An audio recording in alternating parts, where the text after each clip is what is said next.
Hey, welcome to the Pharmacy Residency Podcast, a member of the Pharmacy Podcast Network. I wanted to talk to you today about understanding how rankings are helpful and sometimes not helpful in figuring out where you should apply.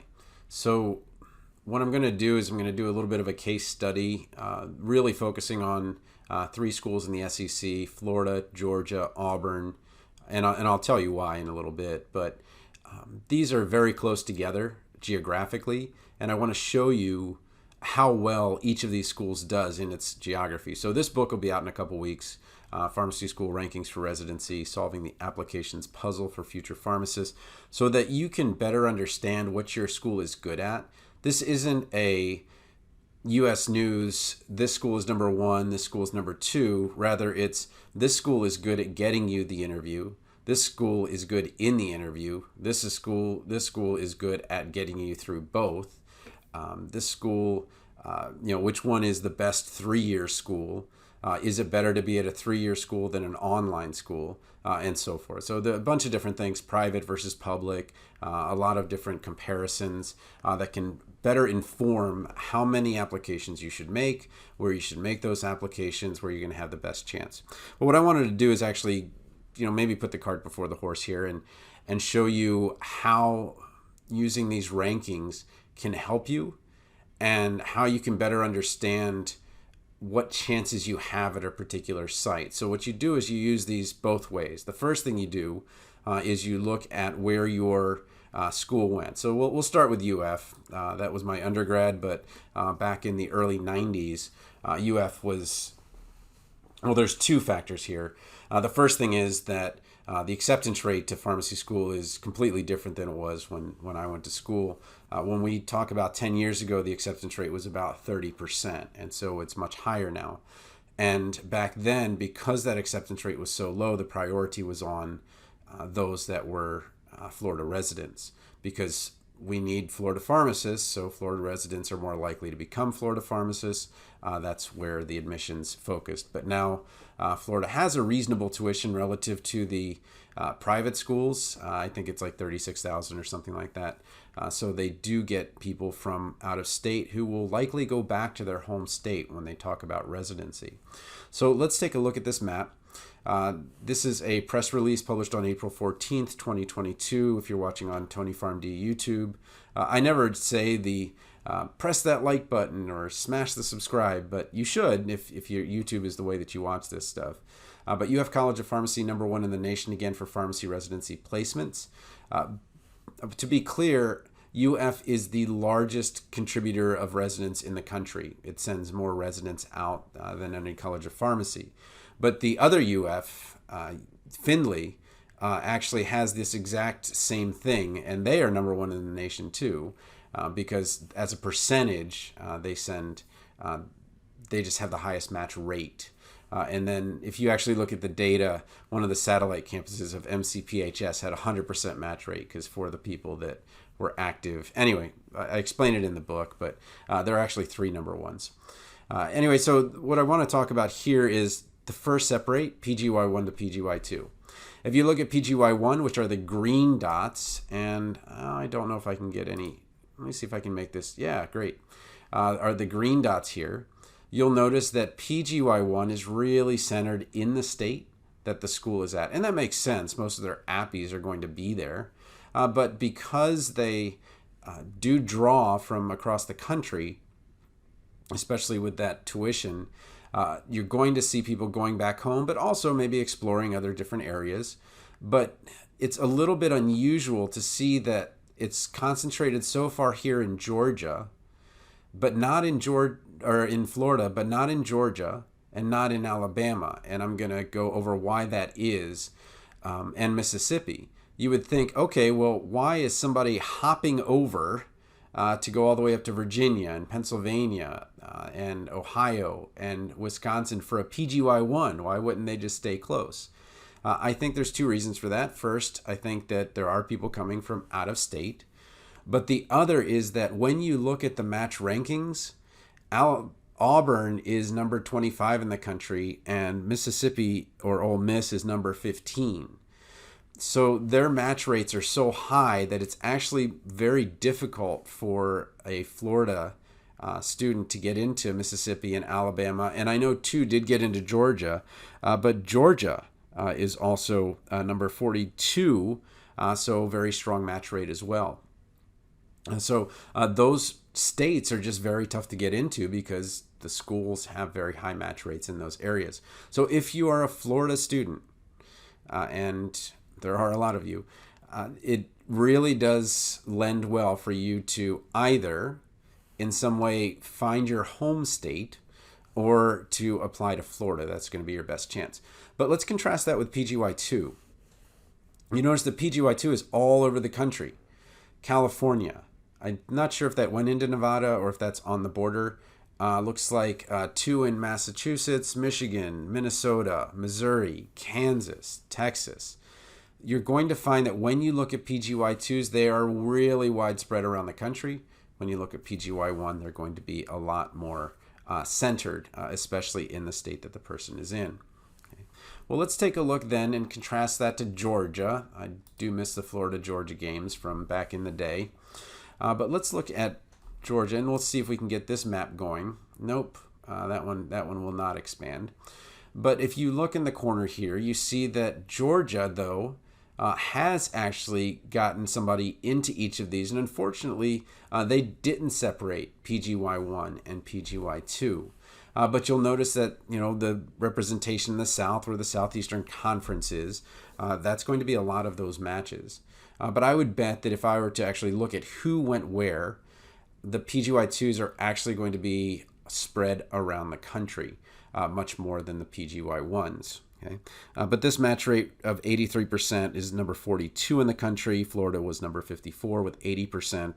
Obviously, all very good. But when it comes to match rate, Auburn actually does quite a bit better. And so let's go in here and let's have a little look at Auburn and their press release from May 24th of 2022. But also what we're going to do with Auburn is we're going to go backward. And we're going to look at where they match from Auburn, but we're also going to look at the residency sites that are on there and see where they come from and what we can kind of get out of that in terms of should I apply to those sites or what would my chances be at applying to those sites. So when we go down to Auburn and we see kind of their thing, they give a huge gift to their class, graduating class this year. And maybe this is why their match rate is so high. The best thing you can do for your students is give them a public list of where the class ahead of them matched, because there is always a disconnect between the year ahead and the year behind. Although there was some interaction if they were maybe in Phi Delta Chi together or Kappa Psi together, really there is a huge, kind of rift between those two classes. And the best way to close that gap is to say, hey, this is where they ended up. So, kudos to Auburn. It's brilliant that they publicly set the press release and show where they ended up, because now an Auburn student can just go to the pharmacy.auburn.edu news and say, all right, where should I start my residency search? Sure would be a great thing to do, to go look and see where Auburn students have matched already. That is the best way to choose or at least start the process, especially if you're going to go to Alabama. Now, what you would actually want to do is you would want to kind of take this and put it into a spreadsheet and then sort it by hospital.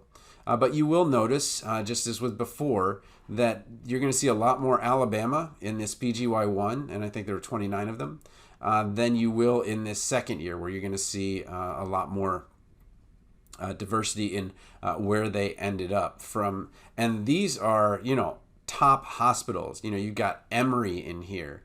You've got MD Anderson Cancer Center, and so just amazing hospitals across the country that these students have gotten to. Okay, but that tells me only where they've gone.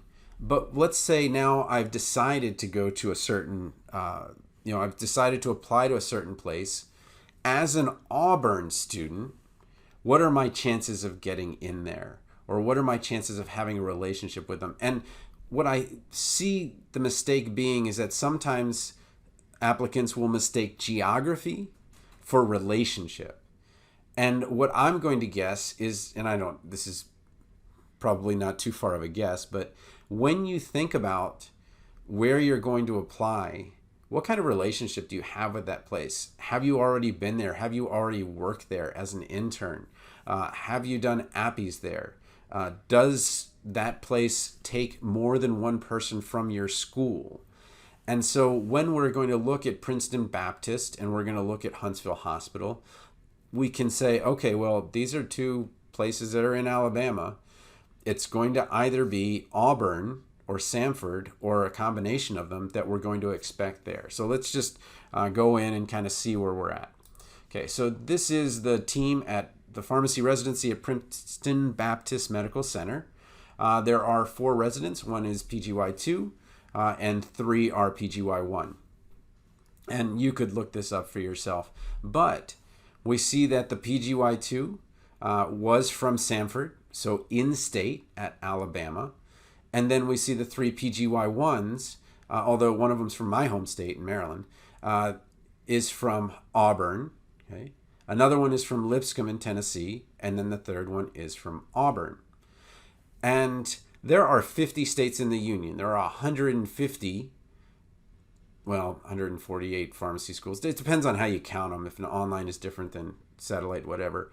But 2 Auburn students, 1 from Lipscomb, you can see that this site has relationships probably with students from Auburn, with students from Samford, which are both in-state, but also is willing to take someone from another state if they're, a top person from that. Here's where I'm not going to discourage you from applying, but actually encourage you to recognize where this kind of stands. So if you were to look at these 3 PGY1s and now rank this residency site based on the difficulty to get it, Auburn ranks 25th in the country in getting matches. Lipscomb ranks 26th in the country. This is out of the 150. Let's just use 150. That means that these residents are coming from some of the top matching schools in the country and also happen to be regionally local. So when I look at this particular PGY1, I say that, man, I better be in one of those top schools because that's just where they're pulling from. And so when I see that, top 25, top 26, Princeton Baptist is going to be a very competitive residency site. And I better probably have a relationship with them, whether I, did an appy with them or not. But, this is a tough site to get. With the 2 Auburn and 1 Lipscomb person. Now this is kind of a small number, so maybe that's a little bit tough. So let's go to Huntsville Hospital that has a little more PGY1s, a little more PGY2, and see what we can learn from there. But I can tell you right now that this would be a very high quality residency based on the strength of the candidates that they've taken. Okay. So Huntsville Hospital does the same thing, got all their residents here, and we're going to have 4 PGY2s, and we're going to have 6 PGY1s. And let's take a look at where they went to school.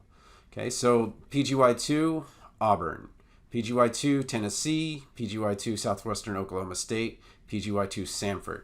So again, we see this, a couple that are coming from Alabama, Samford and Auburn, and a couple that are coming from the Southeast. So Oklahoma State, although it is in the Big 12, not the SEC, it's not terrible in terms of distance from Alabama.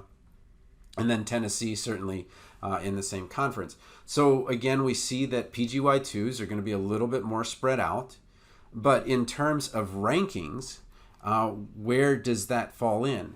And you don't really look at rankings when it comes to PGY2 because they're going to be looking at your resume. They're going to be looking at where you came from in terms of the hospital that you did your PGY1. So those PGY2 rankings I don't think are as valuable when it comes to PGY2. However, if it comes to PGY1, you better believe that someplace like Huntsville Hospital is going to have a really high quality group of students that are probably going to be from very high matching schools. Okay, so let's take a look. Here's PGY1. Okay, so let's do the 6 schools: Auburn, Shenandoah, Auburn, Samford, Auburn, Mississippi.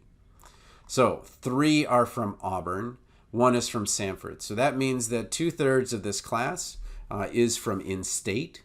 And when you look at Auburn again, we know that was number 25.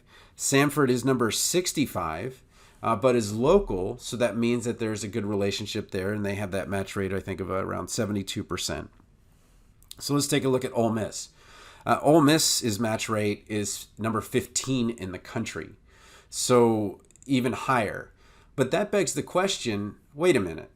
If Mississippi is down the street, well, a couple states over, has one of the highest match ranks in the country, why are there not more Mississippi residents than there are Auburn residents? And again, this is the match. It comes to relationships. It comes to having worked with these people or having a good relationship with the school. So not only, are these schools high match rates, but they also have high relationships. And that's not a really good relationships, I guess were to say. Okay. And then Shenandoah is going to be the outlier, but really important, probably the most important lesson you can get out of this, which is Shenandoah as a school has a match rate that would have been right at the average last year, around 67%. And unfortunately ranks quite a bit lower this year in the hundreds.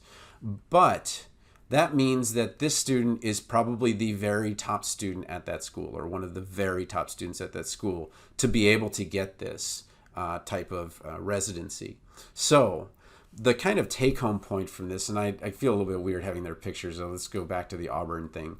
The take-home point here is that when you are first looking at schools, go to your news site and your news feed for your school of pharmacy.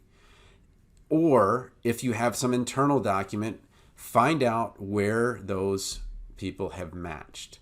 That is your first list. And just start looking. Hey, are these places that I would want to go? And if that is the case, you are in very good stead to increase your chances of matching. But then the next step is to go backward from the sites that you're now picking and saying, okay, well, as an Auburn graduate, would this residency be a good one? And you might be looking at, and let's do some place that's going to have a ton of Florida students.